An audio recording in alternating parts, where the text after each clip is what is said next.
So if you've played Halo before, you'd probably recognize this main riff. What I've done for this piece is I've just kind of condensed the main theme down into that main riff so it's easy to play, and it's just got the main part in it, because the original one is pretty long actually. This one's really good for beginners to be able to play. It's fairly easy to follow along with. It doesn't have too many complicated hand positions or chords or anything like that. So what I'm going to do first is just go through some of the notation, and then we'll get into the practical. So here's our sheet music, and the first thing we need to look at is this section here, because that hosts our key signature and our time signature. So our time signature is just 4/4, which means there's 4 crotchet beats in every bar, so each bar just adds up to 4. And this here is signifying an F sharp.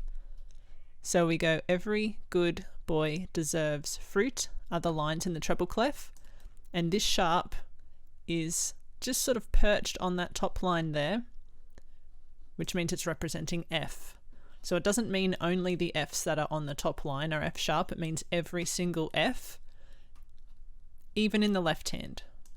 So as you can see in the left hand, that's also an F, because we get good boys deserve fruit always on the lines in the bass clef.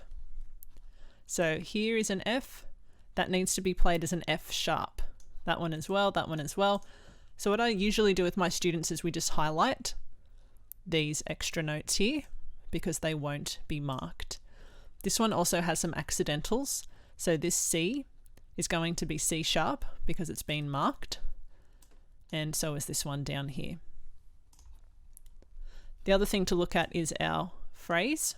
So all of these notes are going to be played nice and smooth underneath and unbroken. This here is not a phrase or a slur, this is actually a tie because it's joining notes that are identical. So what we do is we hold down 4 beats and then we continue to hold them through this bar.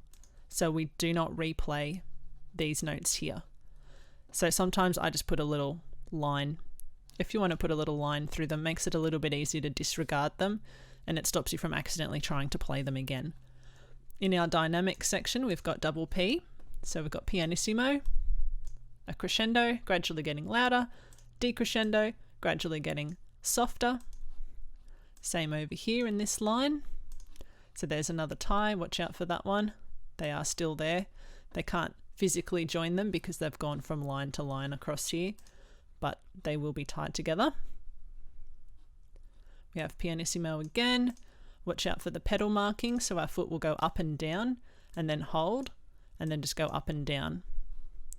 These little things are fermatas, so they're also known as a pause, and what we're doing is we're holding on to these notes as long as we like. So we hold them fairly long, usually they're at the end of a section. This is more sort of creating a bit of a ritardando effect, but you can bring them in at your leisure. It's to create a little bit of suspense. In this section, we have these groups.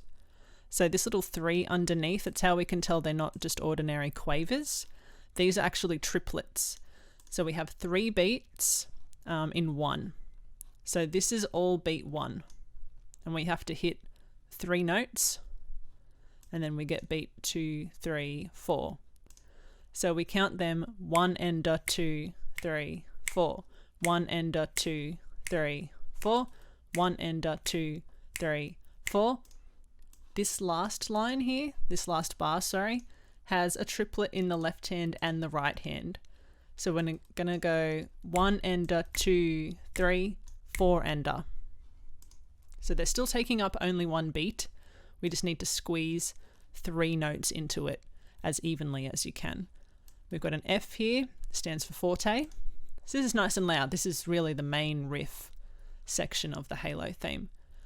Then the left hand gets an extra note, so it's doing fifths, 5 notes apart.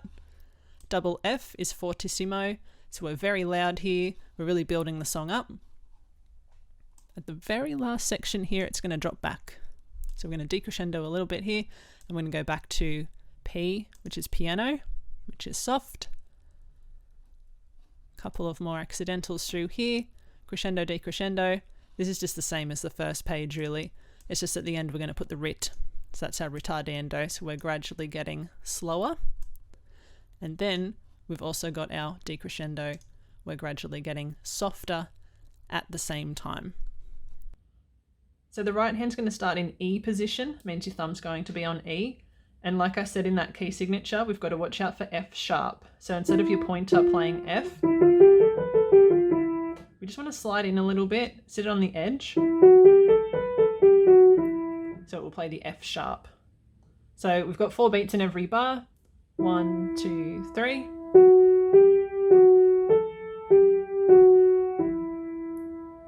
Then what we want to do is move up to B. Middle finger grabs the B. Now we've got some C sharp accidentals. So your 4th finger is just going to sit on top of that.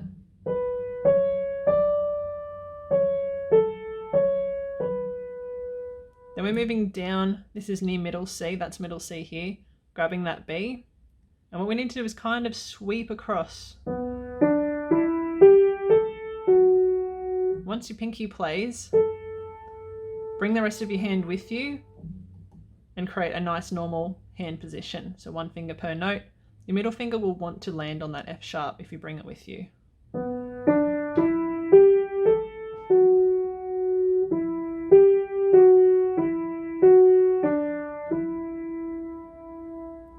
Left hand's just doing fifths. So it's like a chord, we're just not playing that middle note, so that's just going to start on the E.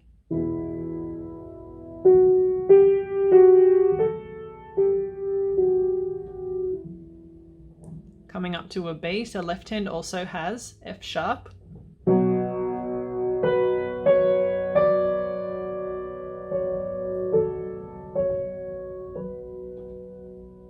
Back to the E.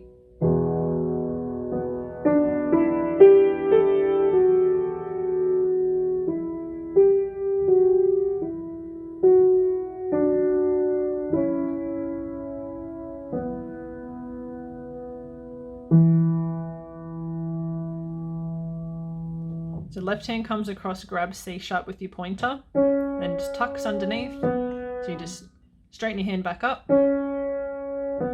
And your pinky should naturally want to land on E.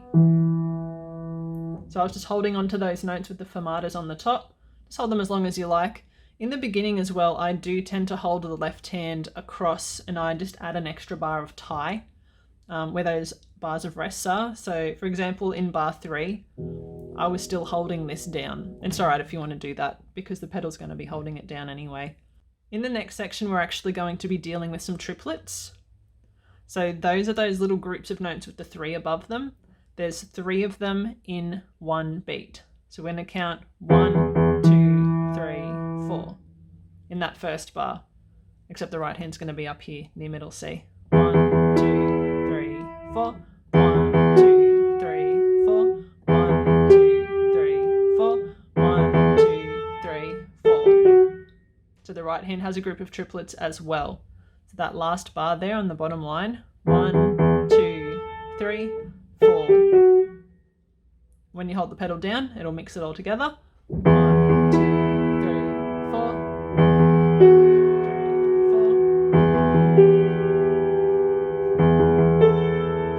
4. Then the left hand's just doing fifths.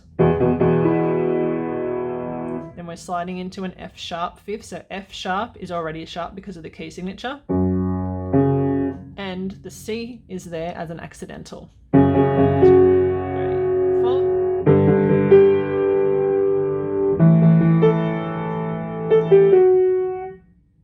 Then we just go back just like the beginning. Gradually getting a bit louder, then dropping it back with our crescendo and decrescendo up to the B shape. Right hand moves up, middle finger on B. Drops off. We move back down to the E. Right hand sweeps. We're getting softer and slower.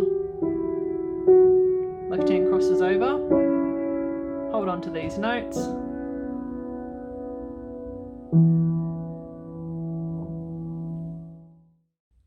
So when you put it all together, it should sound like this.